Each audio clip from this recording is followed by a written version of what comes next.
Welcome to the Worldshapers, conversations with authors about their latest books. I'm your host, Edward Willett, and this episode's guest, Alan Bradley, author of the Flavia de Luce series, the most recent book of which is What Time the Sexton Spade Doth Rust.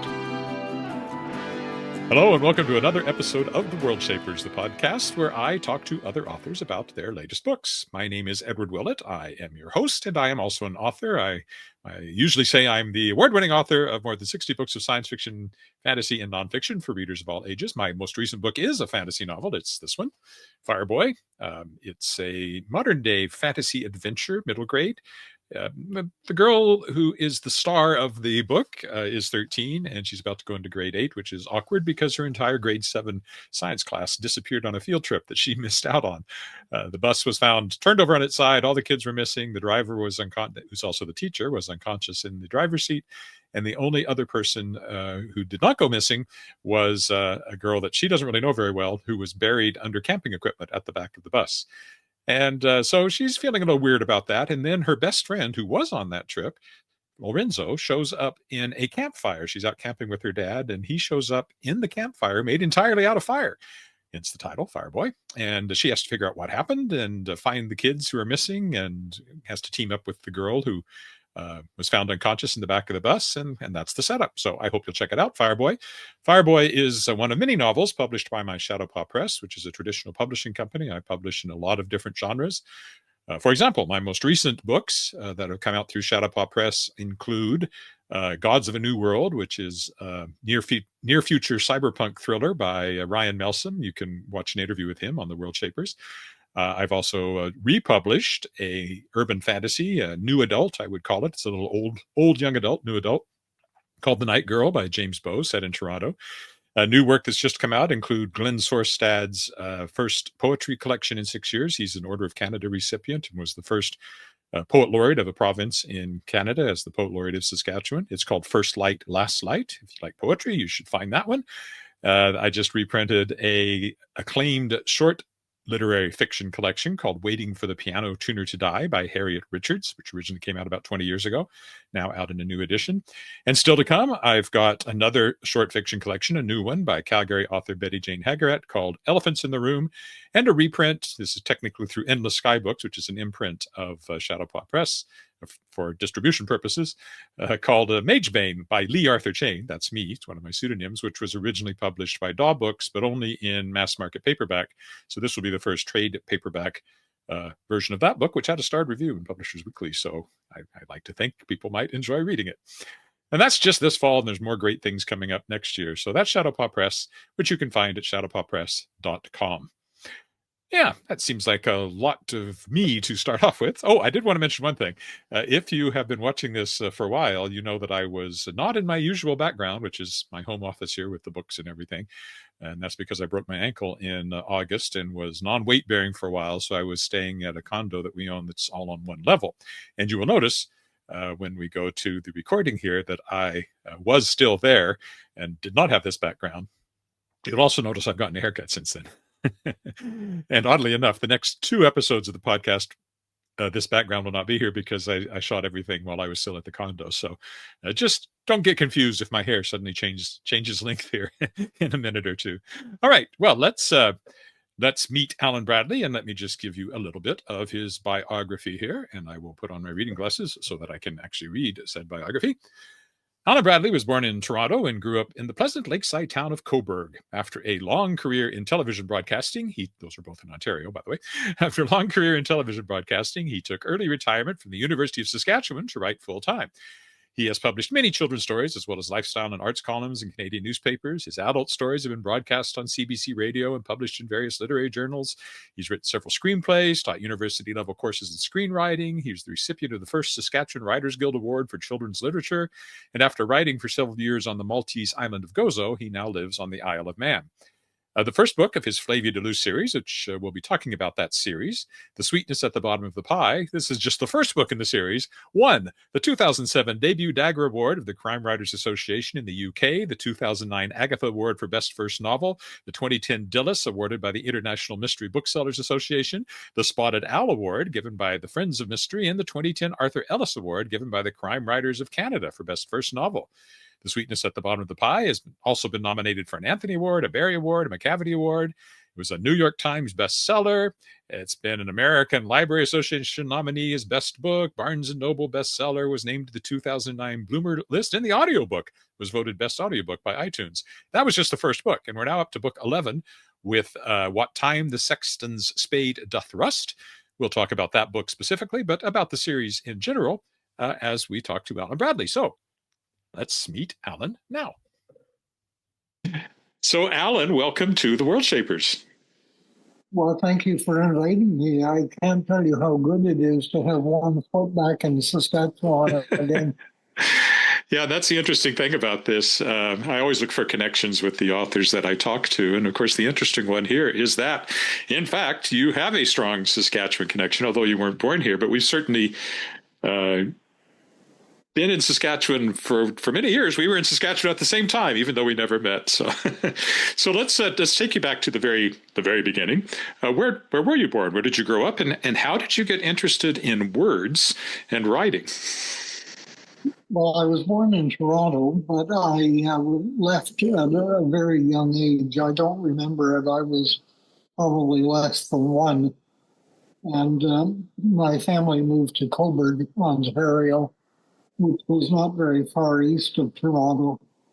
And I grew up there in a very, very British expat family. My mother was born in England, and her parents were born in England, and they all lived very close to one another in Cobourg. So there was sort of a little cluster of English expats, a lot of people that were neighbors from various parts of England that I grew up with.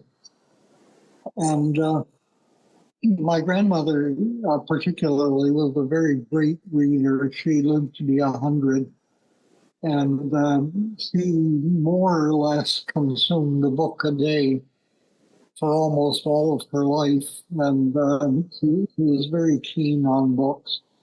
And she had a lot of books in her house. And because I spent so much time hanging around at her place, I was there, I think, more than I was at home. I spent a lot of my time at my grandmother's, and I was able to look through the books that were on her bookshelves, and she steered me and all of her other grandchildren to books that she thought we would enjoy.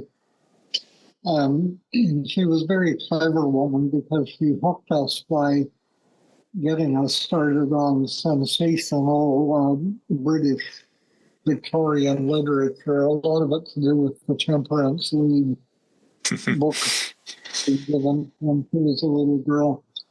And she just delighted in giving us books. Like there was one called Come Home, Mother, or Mother Come Home, about a little girl whose mother went out every night with men, and she drank in a pub, and the girl was freezing to death on the sidewalk and bleeding at the doorway, "Come home, mother," and "Mother, come home."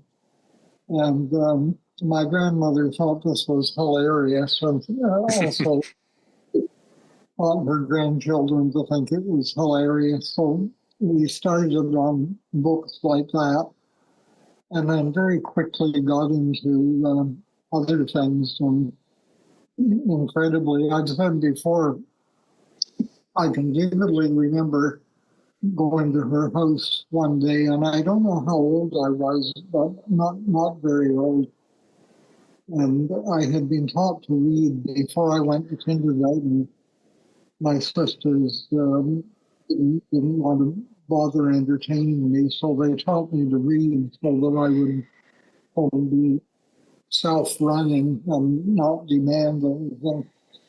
And I can distinctly remember going over to my grandmother's one day and asking her, what can I read? And she picked up a book and black jacket and put it in my hand and said, here, read this. And it was Dorothy Sayers, Lord Peter Wimsey, and I was really impressed with that. I loved the way Dorothy Sayers worked out the mechanics and how it was done. It was very precise when you looked at the book. It was like clockwork. And I thought, gee, that would really be fun to write a book like that, to write a mystery story. But it was something like 60 years before I got around to it. Well, better late than never. You know, So when you got you're going on through school, and did you start writing as a kid? Did you ever experiment with writing, or were you interested in other things? I did, as a matter of fact. I did a bit of writing when I was,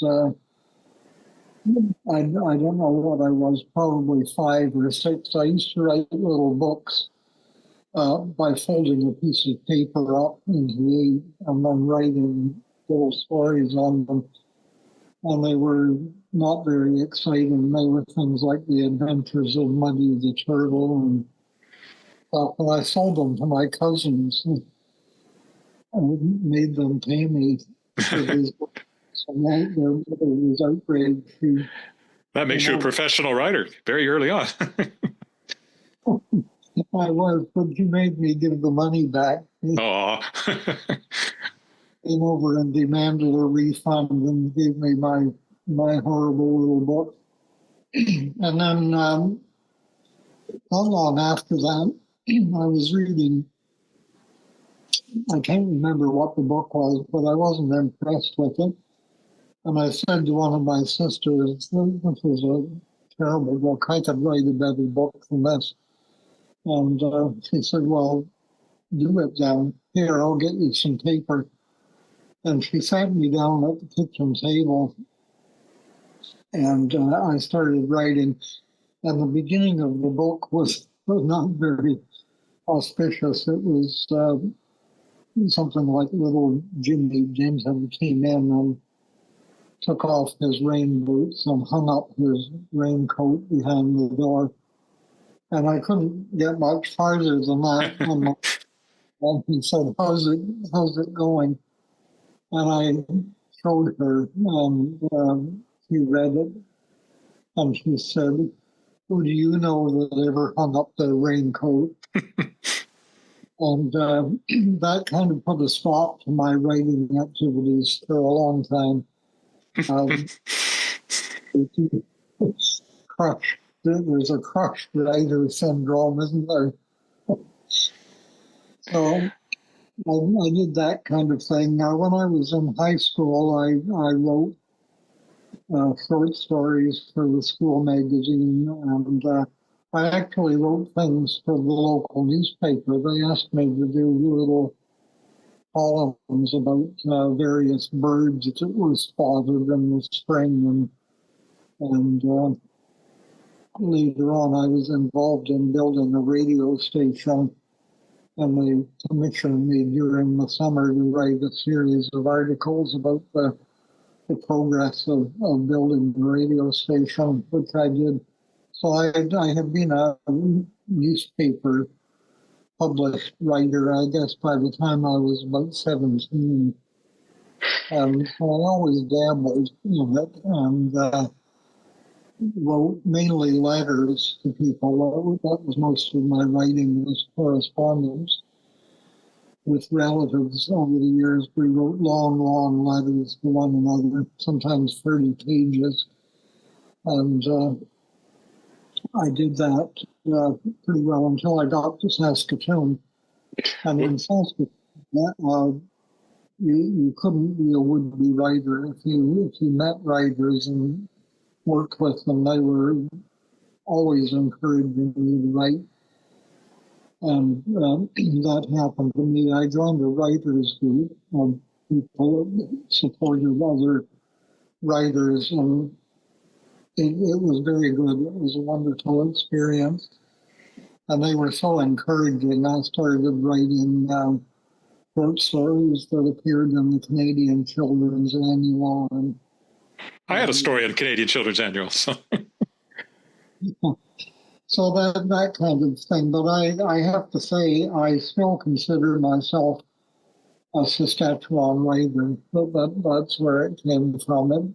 It might have been budding in the years before that, but I didn't write anything or ever write anything and get paid for it much until I was in Saskatoon. And the group there was just so good that it was a constant inspiration to write and criticize writing and criticize other people's writing and just have a wonderful time and laugh a lot and learn a lot. So I really treasure that experience. And although I retired, oh gosh, more than 30 years ago, and wrote in other places, all of my books have been written in other places than Saskatchewan. But I'm still a Saskatoon writer. I'm a Saskatchewan writer, and maybe proud of it. well, just backing up a little, you came to Saskatoon, but you weren't coming as a writer. And you mentioned building a radio station in high school. So you actually went into radio and television engineering. What drew you into that? I sort of got into radio by accident. I had taken an electronics course, not doing very well in school. My mother had somehow managed to put together enough money to send me to a private electronics training school.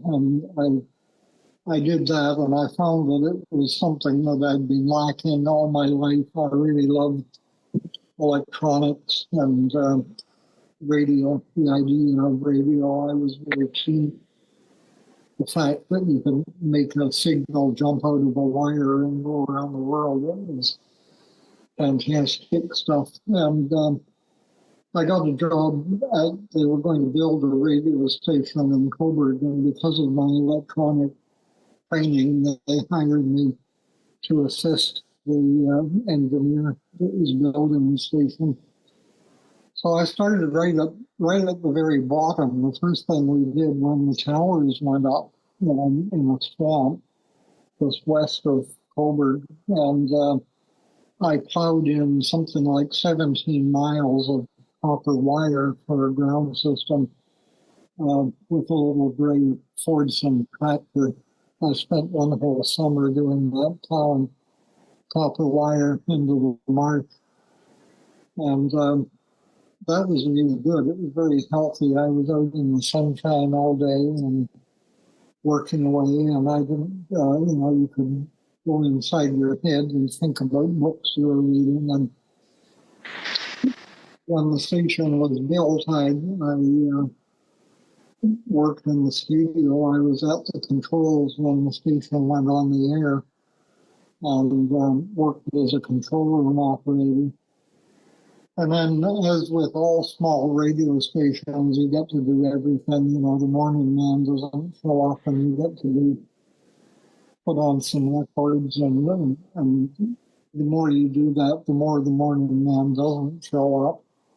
And you wind up kind of ad-libbing a morning show and telling jokes and giving the weather. And they gave me a classical program to do, and then they gave me the country and western program to do. But at the same time, I was maintaining all of the equipment in the studio and also the transmitter, which was out in the swamp. We had to drive out there to work on it. And it was just lovely. I liked it very much.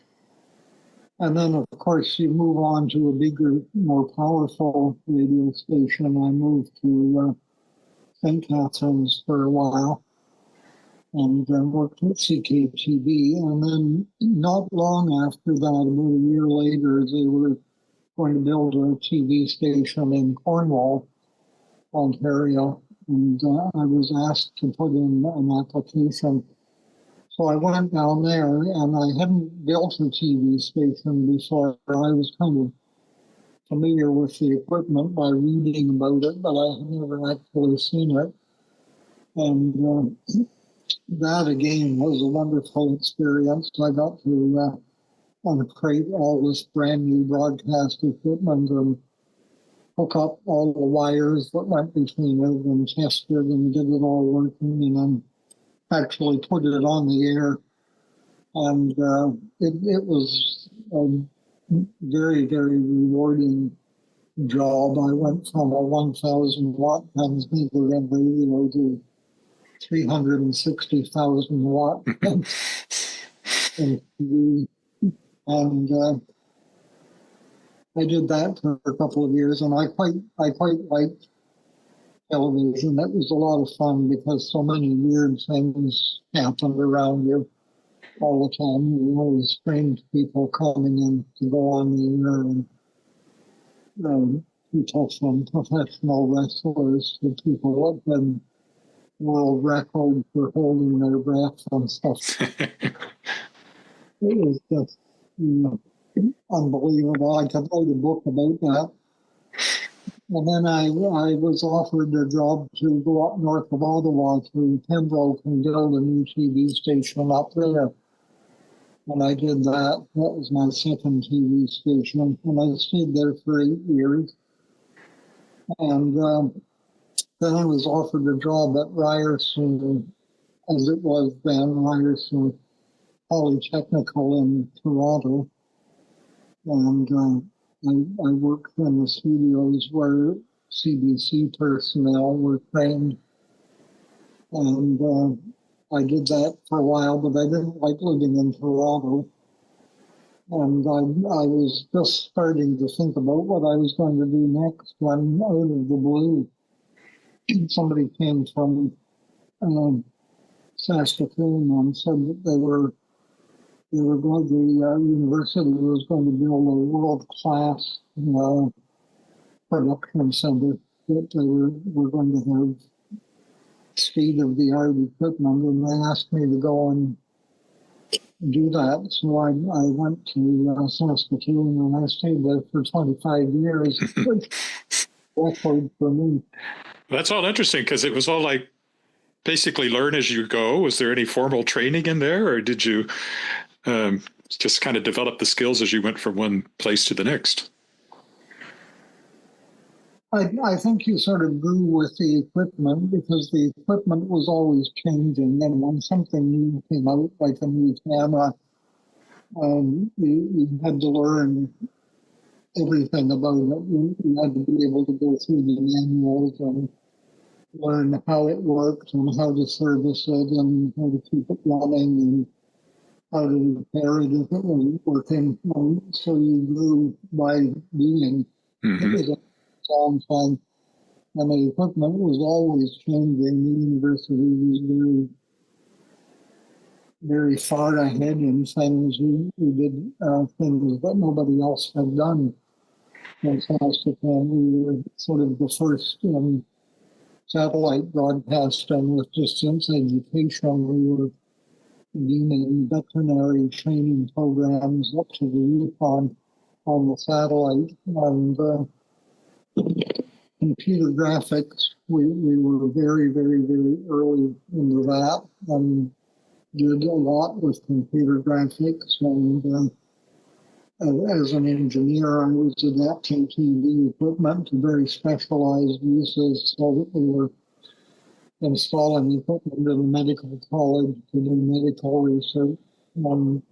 Some of the people there were doing frontline work on DNA. They were not quite the people who discovered DNA, but they were the first doctors that were in the field.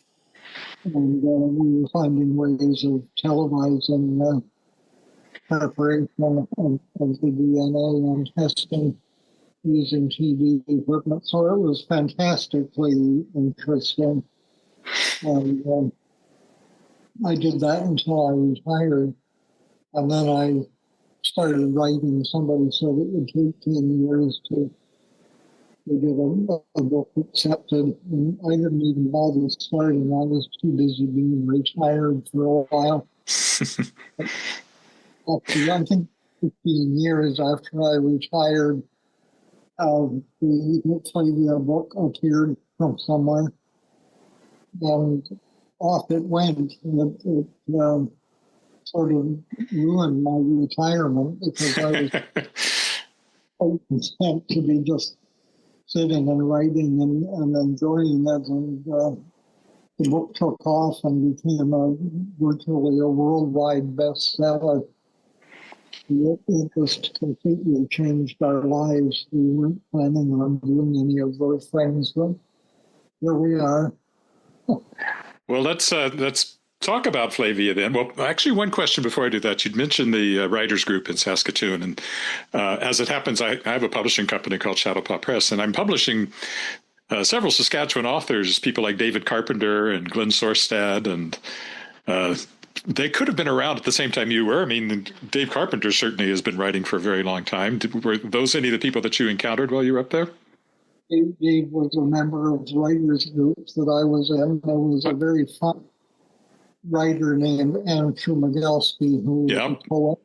And did a poetry group, and she had a prose group. And I was very fortunate to be one of the members of Anne's prose group. It was a small group. It was David Carpenter and Anne and Brenda Riches. And there were other people, Lois Simi. All very familiar names to me. And all of them great writers, very sharing. We would take at least once a month. They'd have a meeting and everybody would criticize it, and it could be brutal, but it was a lot of fun. They basically taught me what to do and what not to do. Well, earlier this year, I published Dave Carpenter's most recent collection of short stories, Hello, through Shadowpaw Press. So you might want to check that out. Yes, I would love to read it. I remember vividly some of the stories that he wrote when I was working with the group, and they were really in a class by themselves. His prose style was so lovely. So let's go to Flavia. Where did she come from? He just walked onto the page from somewhere, wherever characters come from in books. I was writing another mystery story. I thought I'd write one about TV broadcasting since I knew something about it. And I started writing a book that was set in the CBC Toronto during the first year of broadcasting in Canada. And I was having a lot of fun with it. I thought it was funny. It was quite a funny book. And there was a young woman in the book who was on a trade with England, as they did in those days. People from the CBC would be swapped with somebody from the BBC for a year or two. And I had this young woman go to England and become involved in a murder. And it was when I was writing that book, I wasn't more than probably a chapter, part of a second chapter. And Flavia just appeared on the page. I was writing a description of a man walking up to the front door of a country house, and for some reason, I wrote there was a girl sitting on a camp stool with a pencil and paper in her hand, and I thought, heck, he's certainly not in my story. This is some kind of a brain malfunction. With this, and so I tried everything. I tried to have him sneak around the back of the house, and I couldn't write that. And tried to have someone come to the front door and usher him in.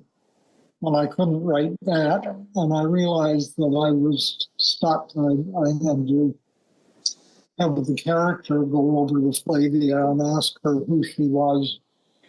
And so I did. I wrote that custom to instinct. And the character walked over to her and he said, "What are you doing?" And he said, "Essentially, I'm writing down license plate numbers." And this is on the front street of a country house that there's nothing in sight for miles. And he said, I don't expect to get very many around here. And she wrote something down and said to him, "I've got yours, haven't I?" I thought, where did that come from? Who the heck is this girl and what's she doing in my story? But I couldn't write anymore. She wouldn't speak, and I realized I had to know her name. And we were living in Kelowna at that time. And I started getting up about 5 o'clock in the morning and walking around the lake and just trying to think about the story and frame it and saying, "Who are you? What's your name? And is your name Margaret Lancaster?" And Flavia would cast her eyes up to heaven and say, "Deliver me from this guy." And I would dream up names and ask her, and she was just so disgusted with me. And then one morning I was just walking along, minding my own business, and I said, "Is your name Flavia DeLuce?" And there was a huge silence, like the birds stopped singing and the water in the lake stopped making rippling noise. There was just this silence in my head, and I thought, that's it. It's Flavia DeLuce. I ran home and sat down at the keyboard and basically said, "Okay, Flavia, talk to me." And she's been talking to you ever since. Yeah, she started saying it was as dark in the closet as old blood. And I was, "Oh, wait a minute, I have to get that down." And I had no idea what she was doing, but I knew that Alan Bradley had to take a back seat, that I couldn't inject any of my own ideas or any Bradley material at all. It was strictly Flavia. So I became a transcriber, sort of like somebody like a court reporter that writes down everything that's said meticulously, but doesn't inject any of their own stuff. And as long as I did that, Flavia kept talking, and it turned out very well because the book won the Crime Writers Dagger Award in the UK, and it was immediately picked up by publishers all over the world. I think by about the second or third book, we had something like 34 countries in 32 languages. The book was published, and I couldn't believe it. But it went on, and I realized that I couldn't. Flavia had a much longer story than what was in the first book, and I needed to continue it. So one book became 2, and 2 books became 3, and 3 became 6, and 6 became 10, and just right at this very moment, I'm just doing final edits on the 12th book in the series. And I've read them all, and it's I actually encountered them from a friend of ours here in Regina at the time my daughter was 11 years old. So, and then she loved them, and I read them, and we've kept up with them ever since. I suppose we perhaps should, for the benefit of someone who unaccountably has not read a Flavia DeLuce book, could you give a brief description of what they're about, who Flavia is? Yeah, Flavia is in the first book is almost 11, and she lives with her father and two older sisters in a tumble down country house that's very, very old. And it has come down through the DeLuce family, and various strange people have lived in it over the years. And in one wing, which is never used by anybody, there's a chemistry lab that belonged to her late great uncle Tarquin, who was very, very professional level chemist, but had some kind of cloud hanging over him. And this lab has been sitting there since he died in 1928, when Flavia starts hanging out in that part of the building to get away from her sisters. And she goes through all of Uncle Tarquin's papers and documents and his books and starts studying very seriously chemistry. And in a fairly short time, he's a real sponge for information. And she becomes an extremely accomplished chemist. But her real love is poisons. She's absolutely mad about poisons and loves working with them and dreaming about things that you can do with them. And so she becomes, in the first book, she becomes involved in a murder that actually takes place in the garden at this country house. He literally stumbles on the corpse and uses her knowledge of chemistry to solve the case. And astound the police, who are, of course, always very inept and not right up on what's going on. So that was the first book. And then the second book, I just realized that her story needed a lot more to explain things about her family and her background and some of her relatives and some of her interests, why she's so keen on graveyards and corpses and tombs and old churches and all kinds of things that drag in a lot of interesting trivia about that kind of life in England. So, but that's just a quick thumbnail sketch of who Flavia is. The story has gone places I certainly didn't expect it to go over the books so far, and how much of an overarching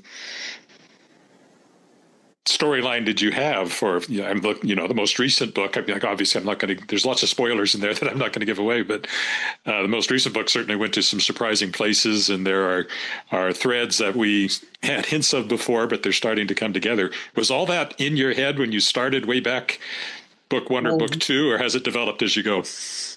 Well, it develops as I go. I really trust the characters, and again, I'm just a transcriber, and I get the stories from them based on previous books on hints about things that have happened. And I don't know, you sort of like in the fairy tale, you go along and you leave a trail of crumbs, and eventually, somewhere along later in the series, you start picking up those crumbs and expanding them. And I was a bit surprised in some of the things that some of the lines that the story took, but they definitely were true to the characters that were involved and explained why they were the way they were. And so there's been sort of a thread of that going through the books, and but there's also always a thread of Flavia being at home in Buckshaw with no foreign travels. I can remember saying to a publisher in England at the beginning, if I ever threatened to write a book where Flavia goes to Mars, you can shoot me. And I've managed not to do that, although she did go to Toronto. Yes, you did. Do you have any particular knowledge of chemistry? No, none at all. For books, I had to find some chemistry texts that were earlier than 1928 when Uncle Tarquin died. And Flavia doesn't know any chemistry beyond that, except that she still gets copies of the chemistry journals that the late uncle bought lifetime subscriptions, and nobody has ever bothered telling them that in 1928. So Flavia still gets copies of the chemical journals and consumes them mainly about poison. One of the challenges of writing a long series is continuity. There's an awful lot of things that will, and you're writing, if you're sort of making stuff up as you go, there's got to be a lot of things that you write in the spur of the moment. And then somewhere down the line, you have to remember what you wrote in the spur of the moment. How do you deal with that? 12 books in, that's a lot of continuity to keep track of. It is, yes. You have to be quite familiar with what you've written. And occasionally, if you do slip up, you rely on the copy editor. I have a very good copy editor in New York. And I can remember her distinctly saying, I think I referred in one of the later books to the inspector's car as being blue, and the copy editor said in the margin in book 2, you said it was black. Do you do a lot of planning for each book, or as you say, you're a stenographer, or is it just literally the voice and the Flavia's voice talking to you? Because the books are all written in first person, so that really works. It's just the voice in the head. I try to pick a basic setting or topic that I'm going to be comfortable with working over a long time, whether it's 9 months or a year that you're working on the book. And I tend to pick something that interests me as a central theme about it. So one of the books was about a traveling puppet shows in England, and I remember, yeah. caravans and so forth. So each one has some kind of setting that I have to do a lot of research for. So I pick something that I really enjoy reading about, and then I can recreate it in the book, sometimes as part of the backstory, and sometimes right up front with Flavia going there or being there or talking to somebody that knows about that. But otherwise, it's very much a seat of the pants. I need to sit with a pencil in hand or a keyboard or whatever you're using to write and just listen to the characters. Do you find you have to do a lot of rewriting after you've written a first draft? No, not a lot. I do some. I really enjoy going over it and finding better ways of phrasing something. I don't change the words a lot, but I rearrange the words a lot. The word order is extremely important. That was one of the things that I learned from the writing group in Saskatoon. There were so many hallmarks of the perfect sentence and ways to try to approach that. And I love doing that after I've written. I love going back and saying, oh, here's a better way of rearranging those words. So that's fun. And but I don't really change a lot. I think the editors are very kind to point out discrepancies if they spot them. But generally, they say, it's basically a matter of letting the copy editor find places where there's a space and then a comma Yeah. and it sounds that use. So we should mention that there is a movie coming of the first book, The Sweetness at the Bottom of the Pie. Are you looking forward to that? Are you pleased with the way it's coming together? Do you have any input at all?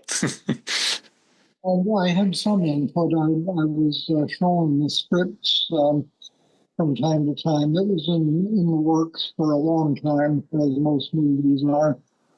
And the screenplay was written by Susan Coyne, who's a Canadian writer.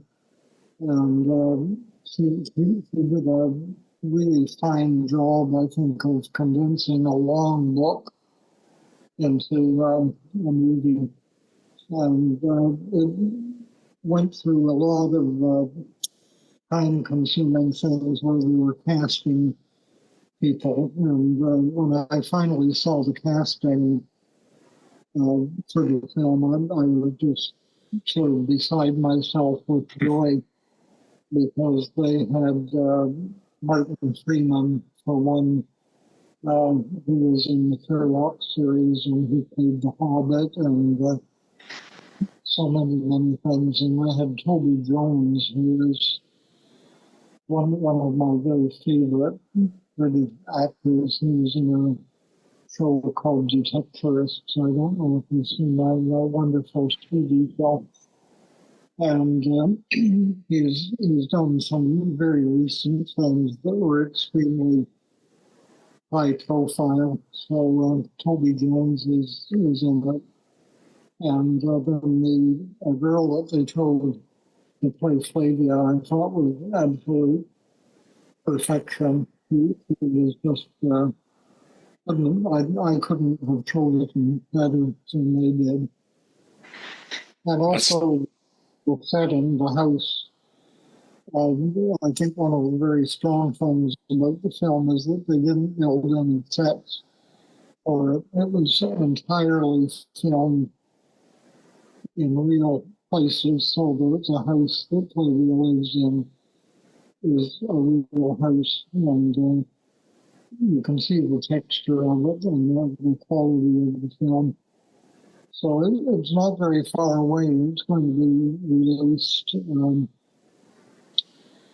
I would guess in the next couple of months. I don't have a date at all, but I was invited to visit the set, a couple of the sets during the filming in different parts of England, and they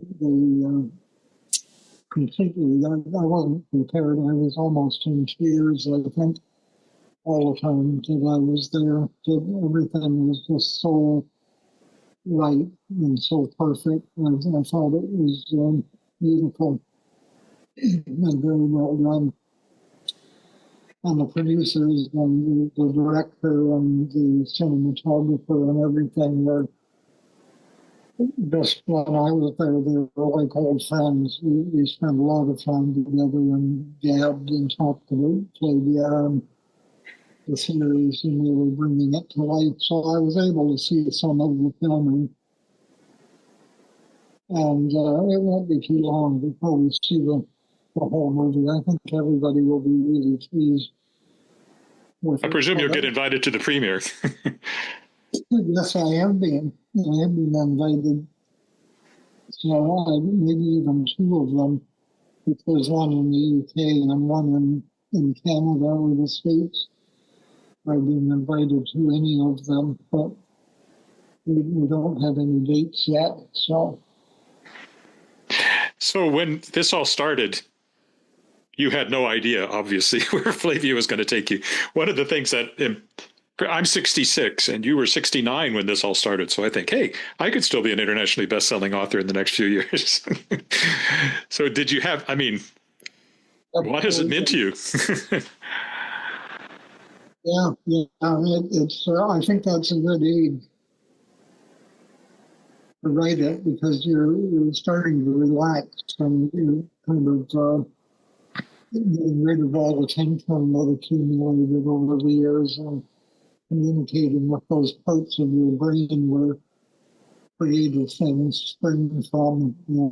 I should have said from which creative things spring. But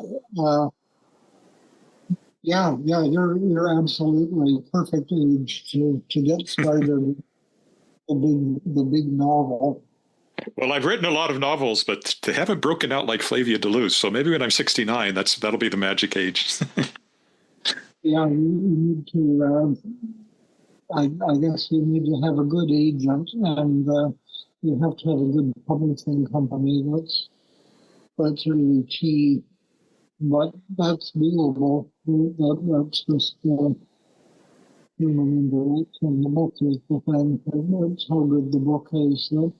I've always firmly believed that if you write a book that's good enough that it will sell itself, you can sell it to any agent anywhere, and they would say yes. Well, I'll buy that. I'll represent that if the book is good enough. So I don't know how you do that, except I know how I did it with Flavia, that I wrote it and I polished it and polished it and polished it and polished it. And I couldn't even tell you how many drafts it went through, but it was an enormous number. And now you're working on the 12th one. When will it be out? I think probably in the fall of 2026. And what's its title?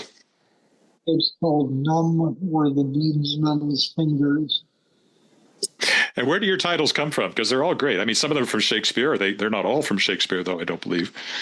No, there are things that strike me in my reading. I can be just browsing through something and the title will leap out and say, use me. So I keep track, I keep a little notebook and write things down for the titles. And quite often I wind up not using any of them.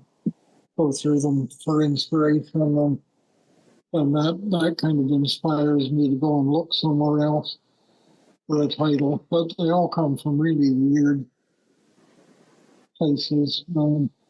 Sweetness came from a quote from a dictionary that my wife bought me. It was one of those dictionaries that gave the word and the derivation of the word and the etymological source of the word and everything, and then they would use the word in a sentence to show you how it was used.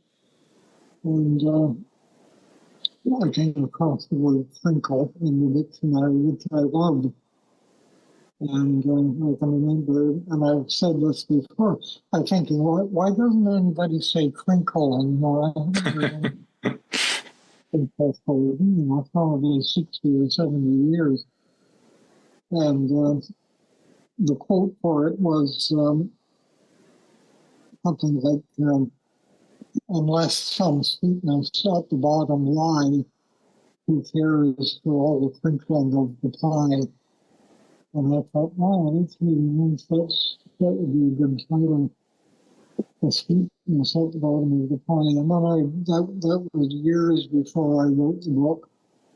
And it wasn't until I was probably in the middle of writing the book, and it suddenly occurred to me one day, this is the kind of intense thoughts that writers have. And I thought, you're writing the sweetness at the bottom of the pie. And I was. So Well,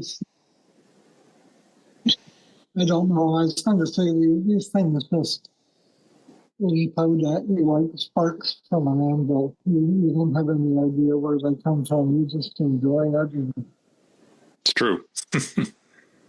hammering. Well, Alan, thanks so much for this. It's been great talking to you, and I hope I was able to, put you back in touch with Saskatchewan a little bit here. I do remember back, I think it was in the first book that you referenced Saskatchewan when Flavia was watching a documentary in the church basement of combine sweeping across the fields of Saskatchewan. I remember that thinking, aha, you managed to stick a little bit of Saskatchewan in there. Yeah, that was, you remember those National Film Board films about Canada, and they never missed the great machines sweeping across the prairie and the grain elevators and the shipping on the Great Lakes and everything. So Bread basket of the world. yeah, that would be a good plug to put in. And so that's where it came from. Well, thank you so much. This has been great, and best of luck with the movie and the next book. I can't wait to read it, and I'm sure I know I'm not alone because it's sold all over the world in many different languages. So thanks so much for taking time to chat with me. Okay, well, thank you for inviting me. I really enjoyed it. Thank you. And thanks again to Alan for that great conversation. I really enjoyed talking to Alan, especially with the Saskatchewan connection and the fact that My Shadowpaw Press is publishing books by authors that he knew well when he was at the University of Saskatchewan. I mentioned off the top of the podcast Glenn Sorstad's new poetry collection, but as I mentioned during the interview, there's also books by David Carpenter, a new collection of short fiction called Hello, somebody that Alan knew well, and Dwayne Brenna's short fiction collection, Theories of Everything, somebody else that Alan knew when he was in Saskatoon. I still think there's a good chance we might have met, but I can't prove it. It was a long time ago. That's it for this episode of The Worldshapers. Just let me go through the usual things that I do at the end of the episode. First of all, to tell you that The Worldshapers can be found at theworldshapers.com. You can find it on X at The Worldshapers, and you can find it on Facebook at The Worldshapers. You can find me at edwardwillett.com. You can find me on X at ewillett. You can find me on Facebook at edward.willett. You can find me on Instagram at edwardwillettauthor. And you can find me, where else? Did I miss something? Oh, well, you can find me on YouTube at youtube.com/edwardwillett. And among other things, you can watch some rather old videos at this point of me walking around my home city of Regina as I continue to recover from the broken ankle. I haven't quite gotten back up to where I can do those walks, but I hope to return to them sometime soon. And finally, Shadowpaw Press, which I've mentioned several times, can be found at shadowpawpress.com. It can be found on Instagram at Shadowpaw Press. It can be found on Facebook at Shadowpaw Press, and it can be found on X at Shadowpaw Press. That's it for this episode of The Worldshapers. I hope that you will continue to come back as I continue to talk to authors about their latest books. That's it for this time. Bye for now.